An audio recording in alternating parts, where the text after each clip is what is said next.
Action Comics 1083. John Ridley writing with Inaki Miranda on the art. So continuing this Superman All Stars gimmick they've got going.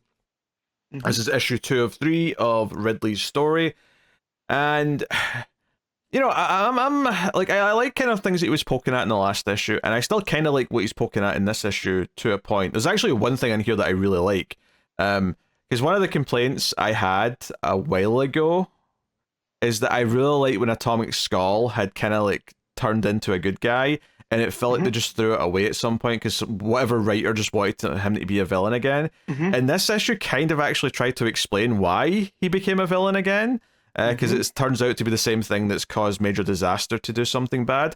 Is that it's basically, as they explain it later, they have been selling off parts of their life force to villains who are selling it to rich people so they can keep living.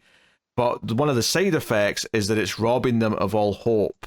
And that's why when he goes to talk to Atomic Skull in this, he's very kind of like, oh, I'll never be anything better than this, Mr. Kent. I'll always be nothing but a criminal, a C-lister. I'll never be important. Like, he's very defeatist, and that's kind of why he became a villain again. And it's the same reason why Major Disaster tried to rob a bank, is because they basically get robbed of all hope, which is an interesting thing for a villain in Superman to do, especially to ex-villains who were trying to be better, and like Superman realizing that he has to stand up for these villains that were trying to reform.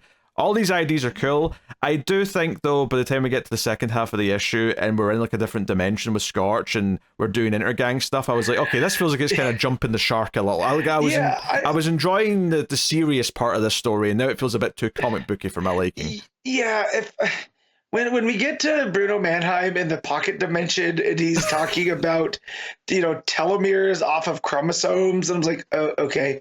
I was fine with Clark and Superman just hunting down this, and, you could even just have the lack of hope that nobody believes in them wanting to change, right? And it's like this whole, Ridley could attack that whole thing about, people that come out of prison, and there's this whole, the whole world's against them, right? Because of this mark on their list.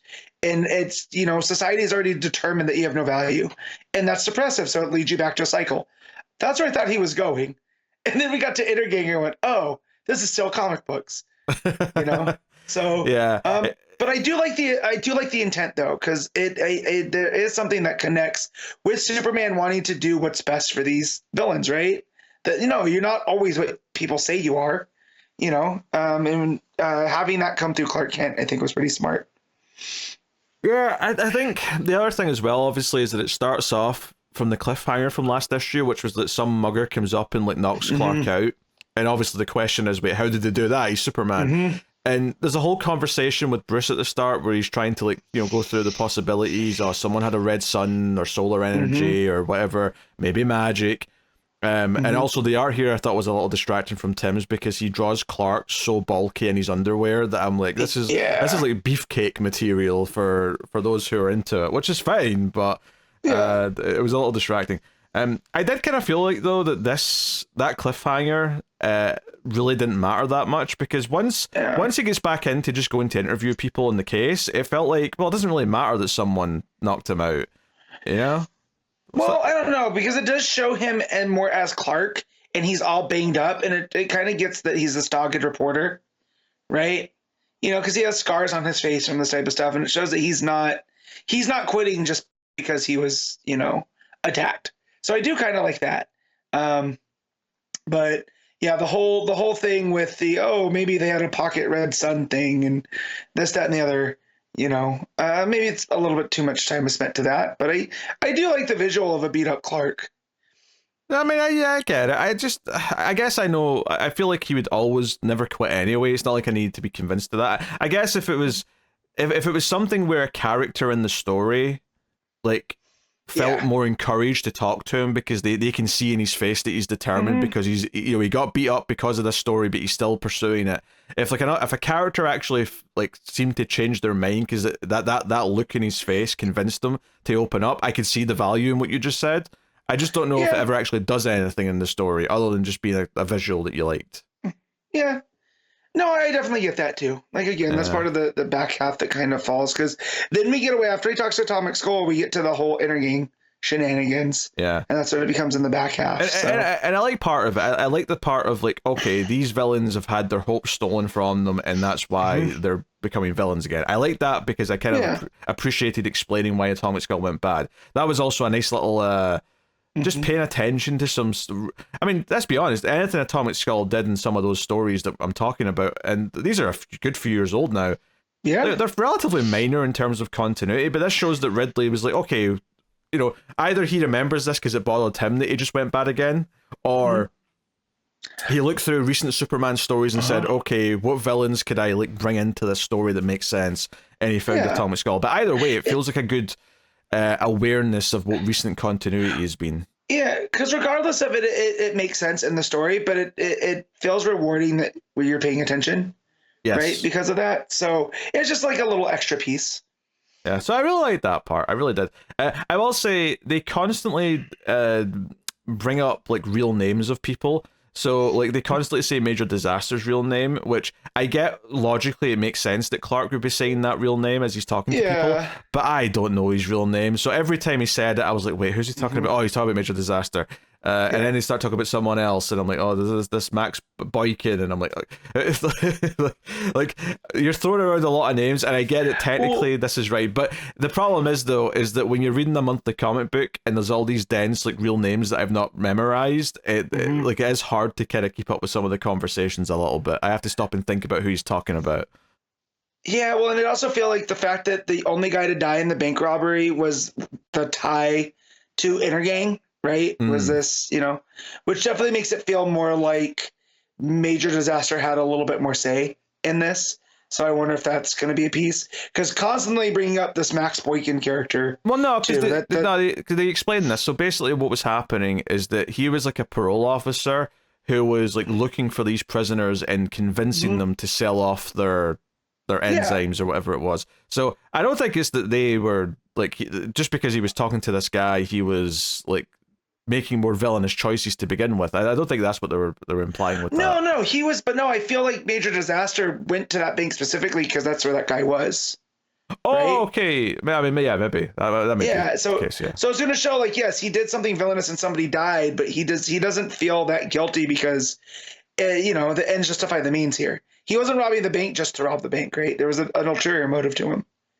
Oh yeah, I could see that. The revenge element of it. Yeah, that you stole my hope, so now I'm going to steal your life. That kind of stuff. Yeah, I sold it, but you know what you were doing. You exploited me. Well, to be fair, they didn't sell their hope. The hope thing's a side effect of what they sold. Right. Yeah. Which is the piece of it. But symbolically, they sold their hope for this. So. Yeah, and the whole thing is that Superman goes to Scorch, who Clark interviewed last issue, and she ends up knowing all this, and she takes him to the pocket dimension, and we get Bruno Mannheim, who I'm like, yep, he's an Intergang dude. That's what he looks like. And Scorch tries to burn him at one point. It's a whole thing. But it flashes back to the conversation with Batman, and Batman basically suggested, hey, like, is there anyone who, have you been around any magic users? And he's like, yeah, I've been around Scorch. He's like, so you can trust her. It's a whole thing. So basically Superman's able to convince her to stop fighting him. Like, she's kind of switches sides. But the cliffhanger, of course, well, not cliffhanger, but all these Intergang soldiers show up. Superman takes them all out. It's a whole thing. And then the cliffhanger is presumably these aliens that Mannheim's been selling this immortality stuff to show up. So, and that's the cliffhanger, is these guys showing up. I don't know if I know any of these characters off the top of my head. No, one of them looks like Abe Sapien from Hellboy, and the other one looks like a Minotaur. Well, he looks like Abe Sapien, but he's wearing like a pharaoh hat from Egypt. Yeah, that's how I'd describe him. Yeah, I was talking more about the guy on the left too. That looks like Abe in the suit. Oh, I can, because Abe's amphibious. But that guy also looks like Abe. So, yeah, I don't know who these guys are. But they seem to be the ones at the heart of this. So, that's all that matters. And I'd forgotten about this last page, which is why I said the cliffhanger was the other bit before I corrected myself, because this was by far the least interesting part. Is like, who's buying this stuff. Like, no, I'm interested in the effects on the criminals who are trying to be good, but like they've had their hope robbed from them. That's the part, and that feels like the part where Ridley's got something to say, and he's hitting at some really cool ideas. But it's almost like the fact that it has to be an action comic book gets in the way of it a little bit, which is a shame. Yeah. I know the book's called Action Comics, but that doesn't have to be taken so literal all the time. Right. No, absolutely. So, that's what it is. All right. And I mentioned the art a little bit briefly. That art's okay. I do find it to be a little bit in the, I don't know, like, it's Ed McGuinness-esque. I can see that. Yeah, the muscles are overly done. The proportions seem off. Like Bruno Mannheim looks like he's played by Danny DeVito. So I could see that. Yeah, yeah. Just sometimes, like, the jawlines are a bit too big, or whatever. There's just a little bit too much of that going on. So.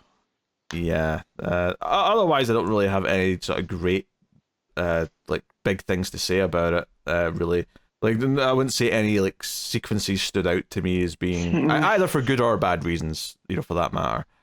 So, I guess there's one nice touch when Clark's waking up at the start of the book and Batman's there.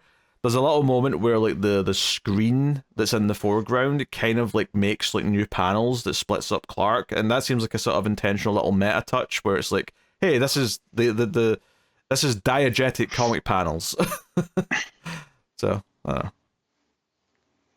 don't know. I'm looking at these. No, yeah. No, I get what you're saying. Okay, right. Yeah. Okay, we given Action Comics. It's a straight 7. I think I gotta go like 6. Because the parts I really like and what it's getting at, but by the end I was just kind of bored by like where the plot was actually going. So it's definitely a mixed bag for me. But I do like what Ridley's really trying to like talk about and say with the book. I think your comparison to like prisoners who are trying to be good when they get released, but like everyone's against them, is a really good comparison.